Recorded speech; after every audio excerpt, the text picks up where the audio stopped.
My name is Julie. I currently work with my husband, Scott, at his family's small business. This business is managed by my father-in-law, Paul. It's a cozy place with about 5 employees. Paul doesn't get involved much in the daily work. Instead, Scott, who will soon take over as president, works hard. He looks for new clients and projects, showing his dedication to growing the business. When we have a big project, all the employees come together enthusiastically, creating a vibrant atmosphere. I have been working here for 12 years since I got married. Hey Julie, how long do you plan on clinging to our family business? My mother-in-law, Olivia, asked this as I came home early to make dinner, while Scott was still at the office. Olivia had retired from the business when Scott and I got married and seemed happy about her retirement. But now, with more free time, she often criticized me. "What do you mean by clinging?" I asked, trying to stay calm. Olivia sharply replied, "Exactly what it sounds like. You must have married Scott because you couldn't find a job anywhere else, and now you're just taking advantage of our company." I sighed to myself. These kinds of comments from her were becoming more common. When I married, I left my previous job and joined Scott's family business by choice, not because I was fired. For some reason, Olivia thought I was completely unskilled at my job. I said before that it's not that I couldn't work somewhere else. I chose to join Scott's company, I told her. But she answered dismissively, "I can see right through your real intentions." She thought she knew everything about me and walked back to the living room. However, the problems with my mother-in-law weren't just her words. She had quit her job promising to look after the house, but she never helped out. My father-in-law often asked her to do some chores since she was home all day, but she stubbornly refused, saying, "I've worked all my life, now it's the daughter-in-law's turn to do the housework." As a result, I usually ended up making dinner. Olivia seemed to make and eat her own lunch as she liked, but she never cleaned up afterward. Each day, as I returned for my errands, the sight of piled-up plates and utensils greeted me, stirring a mix of frustration and resignation within me. Gathering my courage, I decided to address this domestic issue one sunny afternoon. "Olivia," I began hesitantly, trying to sound as diplomatic as possible, "I've noticed the dishes often get left in the sink. It would be really helpful if you could tidy up after your meals. It's just a small request, but it would mean a lot to me." To my dismay, Olivia's response was far from understanding. Her eyes flashed with anger as she snapped, "Are you trying to give me orders in my own house? You're just a daughter-in-law. How dare you dictate what I should do?" Her sharp and unyielding words reminded me of the delicate balance in our family dynamics. "I wish Helen were here instead of you," Olivia continued, her voice laced with a mix of longing and bitterness. Helen, Scott's younger sister and my sister-in-law, was a spirited and ambitious woman. Our encounters had been limited to brief formal meetings, and she was notably absent from our wedding, having canceled at the last minute. I later learned from Scott that she had overindulged with friends the night before and was nursing a hangover, unable to attend. Despite this, Helen pursued her dreams fiercely, relocating to Jersey after her college graduation to dive into the bustling world of fashion design. In an attempt to change the subject, I mentioned Helen's hard work and dedication. "Helen's really making a name for herself in Jersey, working hard in her field," I said, hoping to ease the tension. However, Olivia's views on Jersey were negative. Jersey, that cold, impersonal city. It's no place for someone as warm-hearted as Helen. "And you're from Jersey too, aren't you? Now it all makes sense. You're always so distant towards me." Caught in this tiring conversation, I realized that if I didn't start preparing dinner soon, we'd be eating much later than usual. While dealing with my own frustrations, I managed to stay calm. "Mom, let's continue this conversation later. I need to focus on getting dinner ready, or we'll be eating quite late tonight." With some reluctance, Olivia finally went back to the living room, leaving me alone with my thoughts and the noise of the cooking utensils. Paul and Scott were both aware of Olivia's mistreatment towards me as a daughter-in-law and tried to intervene whenever they saw it happening. However, their efforts seemed to have little effect. Each time they confronted the situation, their faces showed concern and frustration, showing their desire to create harmony in our family. Ironically, whenever Paul and Scott scolded Olivia for her behavior, she took out her anger on me, becoming even more hostile and sharp with her words. Her face, usually kind and gentle, became twisted with disdain, her tone cutting deeper than before. Although I had never been physically hurt, the emotional impact of Olivia's words was significant. Paul and Scott's support had been my comfort, helping me somewhat ignore Olivia's harsh words until then. One morning, just after I had finished cleaning up from breakfast and was preparing to leave for work, something unimaginable happened. In the midst of the morning rush, as I was hurrying, Olivia suddenly exclaimed, "Oh my, what a mess!" And without warning, she poured a bucket of water over my handbag. I was stunned, a mix of shock and anger making me speechless. "What are you doing, Olivia?" I managed to ask, my voice trembling with disbelief. Olivia's response was dismissive, her tone like that of a mischievous child. "Oh, was that your stuff?" "I thought it was just a big piece of trash," she said dismissively, which made me even angrier. "Even if you thought it was trash, who pours water on it? What kind of thinking is that? Now the carpet is all wet. Why would you do something like this?" I was really upset as I quickly took the wet things out of my bag, including important work documents, and laid them on the table. Olivia looked calm and didn't seem sorry or worried about how upset I was. "Because you don't need to go to work anymore," she said coolly. I was shocked. In our living room, filled with morning light, I sat across from Olivia. Her face was colder and more determined than usual. It was as if she had made a decision that would change everything. "Excuse me," I said, confused and surprised. "You've been in this house for 12 years, but now I can finally get rid of you," she declared. Her words hurt me deeply, and her voice had a level of anger and determination I had never heard before. My mind spun and my heart ached. "Getting rid of me?" I asked, unable to believe what I was hearing. Her words made me feel like an outsider in this family. "Actually, my daughter is joining the company, so we need you to leave. Today's your last day. All you have to do is bow your head to your father-in-law and Scott, apologizing for all the trouble you've caused," she said with a mocking laugh. She was using my job to push me out. I had spent years at that job, earning respect and making memories. I was shocked and hurt. My devotion to this family seemed to mean nothing to her. It horrified me not just that she acted this way, but that after 12 years of hard work, she could ask me to leave so her daughter could take my place. It felt like my years of effort were being disregarded. "Really? Are you sure about this? Wasn't Helen working in a clothing store in Jersey?" I asked, reflecting my confusion and worry. My job was more than just a paycheck. It was my way of fulfilling myself. Meanwhile, Helen, my sister-in-law, seemed to have grown tired of city life and decided to come back to the family. She said she was tired of the unfriendly people in Jersey, so I told her if she came back home, I'd have a job ready for her. She agreed to return immediately.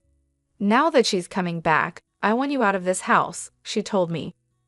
I couldn't believe her words. She was ready to turn my life upside down with just one decision, completely ignoring my role in the family and not even listening to me. She handed me an envelope, saying, "I've written your resignation letter," and just like that, she kicked me out. My heart broke. Everything I had built over the years seemed worthless, treated like just a piece of paper.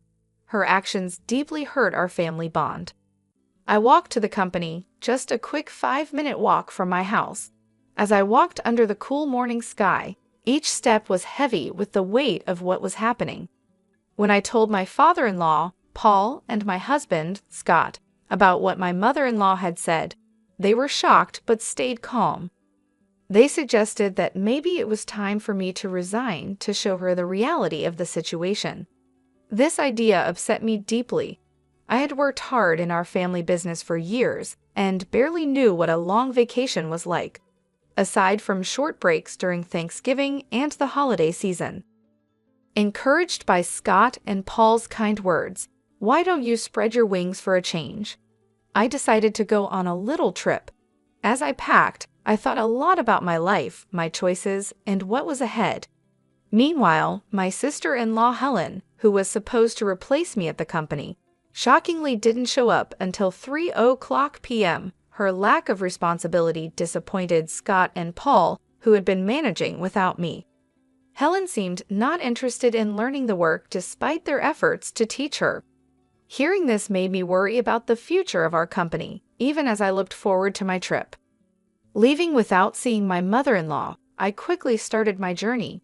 During the trip, as I enjoyed the view from the train, I reflected on my life past, present, and future, and savored local seafood delicacies.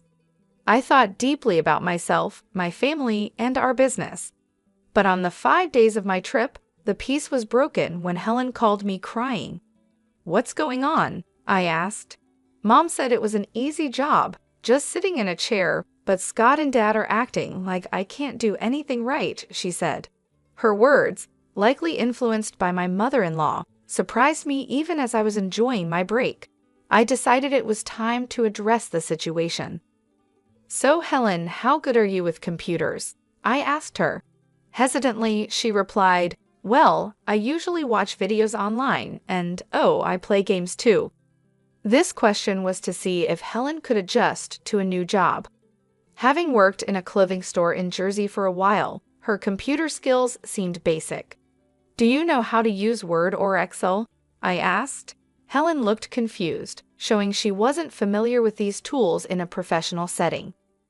Even in clothing stores, tasks like managing sales data in Excel or recording customer info in Word are common. Have you ever worked with image editing, video editing, or audio editing software?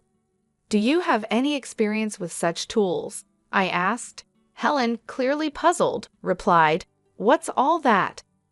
This question aimed to dig deeper into her technical skills to better understand her capabilities.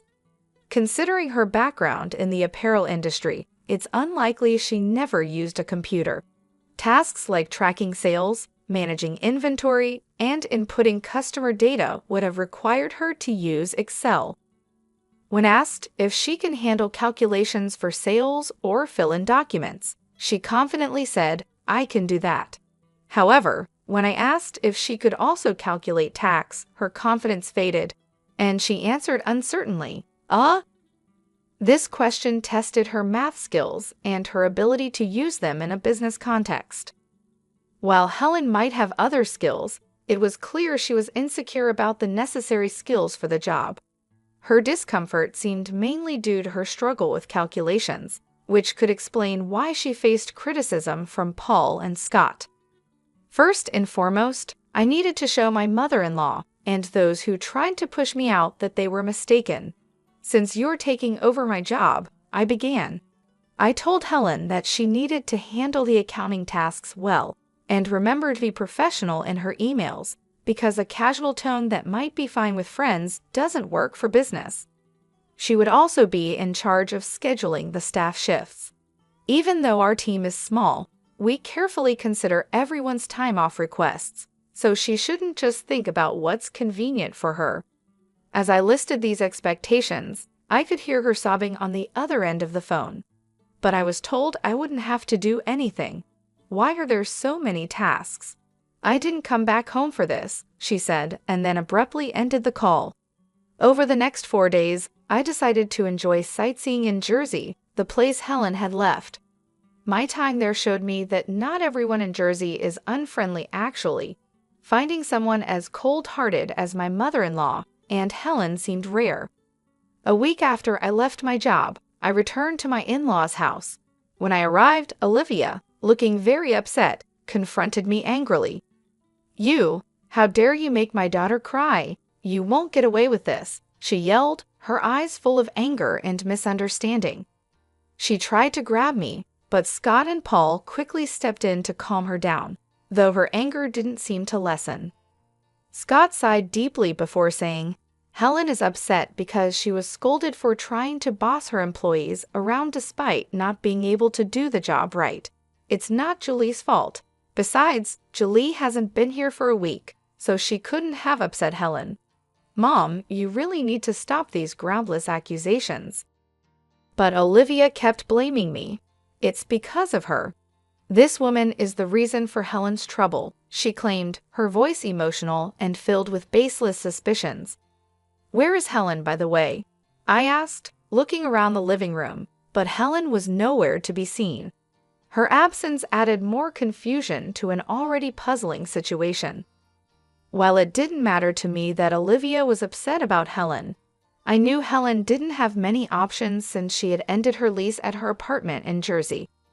I thought Helen would be at her parents' house, but she wasn't there, which made me wonder. Helen's locked herself in her room. She's been crying and saying she doesn't want to go to work anymore, Scott explained. It seemed like Helen had avoided learning the job properly. It was understandable, though, because she didn't have the skills needed to replace me. You've been turning Scott and Paul against me, haven't you? Otherwise, they wouldn't say the company ran better with you than with Helen, who can't do the job. Olivia accused me sharply. Her words were filled with long-standing misunderstandings and prejudices, leaving me completely baffled. She seemed to have always seen me as an opponent, her words reflecting years of wrong ideas. Scott let out a heavy sigh, his face showing his tiredness and frustration with the complicated emotions in our family. He had tried many times to clear up the misunderstandings among family members, but it didn't seem to work very well. Mom, I know it might sound odd coming from me, but Julie is truly exceptional at her work. She's certified in bookkeeping and her secretarial skills are top-notch. Moreover, she's studied Spanish and even has experience studying abroad. When it comes to dealing with multiple languages at our company, Julie handles everything, Scott said with a sense of pride. His mother, Olivia, looked very surprised. She had assumed that I quit my job as soon as I joined the family, so she had no idea about my contributions and achievements at work. What? That sounds like something straight out of a TV drama, I thought, recalling my college days. I was so focused on getting various certifications that I immersed myself in my studies, so much that I barely had time for clubs or a romantic relationship. It was during this busy time that I met Scott, who came to my company for business. As I found myself sharing the story of how Scott and I first met, I realized that this wasn't what Olivia wanted to hear, so I quickly got back to the main point. In short, I was responsible for a lot of tasks at the company, from handling accounting to scheduling, working with other companies, and managing employee shifts. Thanks to that, I could reach out to other businesses for deals, making the work environment much more comfortable than when Olivia was around. Scott added this, leaving Olivia speechless in amazement. Just then, Paul, Scott's father, made a comment that surprised me. We're going to shut down the company soon, actually. Helen made a big mistake. Even though she was supposed to prepare some documents, she decided to handle phone calls because it seemed more fun. While Scott and I were away, she ended up being rude to the person in charge from another company. Of course, I got a call to confirm this. Hearing this, I was so shocked that I instinctively covered my mouth with my hand. I can't believe Helen would do something like that, I murmured, filled with disbelief. The thought that Helen's actions might lead to the downfall of our company went through my mind, filling me with dread. However, as I was lost in these anxious thoughts, the story took an unexpected turn. When I explained the situation, they suggested it might be time to end the family business. We had mentioned this to you before, right? About being absorbed by another company, they said. Then, the president of company stepped forward, saying he was interested if Julie and I were involved. This was an unexpected but long-hoped-for development. Running a family business has its limits, and it's uncertain whether we could consistently attract stable customers. That's why Scott had always worked hard in sales, trying to secure new clients. Being absorbed by a larger company could mean having a steady base of customers. The future, once uncertain, suddenly seemed to have a bit of hope. However, this news only brought relief to me, Scott, and his father. Scott's mother suddenly opposed the idea, saying, "That's not acceptable. Scott must become the president. This company is ours, isn't it?" I was surprised by this sudden change. It seemed that more than a stable future, Olivia was concerned about maintaining the prestige of being part of a company president's family. "And you're telling me he's not going to be the president anymore? Absolutely not acceptable," Olivia exclaimed passionately. This commotion caught the interest of Helen, who was upstairs in her room, leading her to come down to the living room to see what was happening. In response to the chaos started by Olivia, Paul spoke up calmly but firmly, "I am divorcing you, so either way, you will no longer be part of this executive family. Not only have you not changed your attitude towards my son's wife, but you also neglect household chores. To top it off, you spend your days out with young men instead of being home. I have no intention of supporting such a wife any longer." This was news to both me and Scott. We were so shocked that we could only stare at Paul with wide eyes. It seemed he had planned to discuss divorce from the beginning, as he took out divorce papers and a photo of Olivia with a young man from the living room shelf, placing them on the table. "If you sign the divorce papers now and leave with your belongings, I won't ask for alimony. I know getting any money from you would be pointless anyway," Paul said. "So unfair. How can you say that? Haven't I been devoted to this house all these years?" Olivia protested. "Devoted to this house? Have you done any real housework in the last 12 years? Does spending someone else's money on young men count as devotion to the house?" Paul countered. It was the first time we saw him this angry. Seeing this, Helen, who had come down to the living room, was visibly shaking from shock. "Helen, you're part of this too. You came back home because you couldn't make it in Jersey, and now you can't find a job, but still act superior. In the end, you stopped working entirely. Who did you inherit this escapism from? It's time for you to leave this house too," he continued. Next, we saw Helen's shock and resistance. She believed she was an important member of the family, but the reality was different. "Wait a minute, Dad. Mom might be a lost cause, but I'm your precious daughter, right?" she said. The family conflict deepened as Helen tried to assert her place, revealing her betrayal towards her mother. "Helen, are you betraying me now?" Olivia exclaimed, feeling betrayed by her daughter at the last moment. However, as the two started to argue loudly, Paul sternly silenced them with a shout.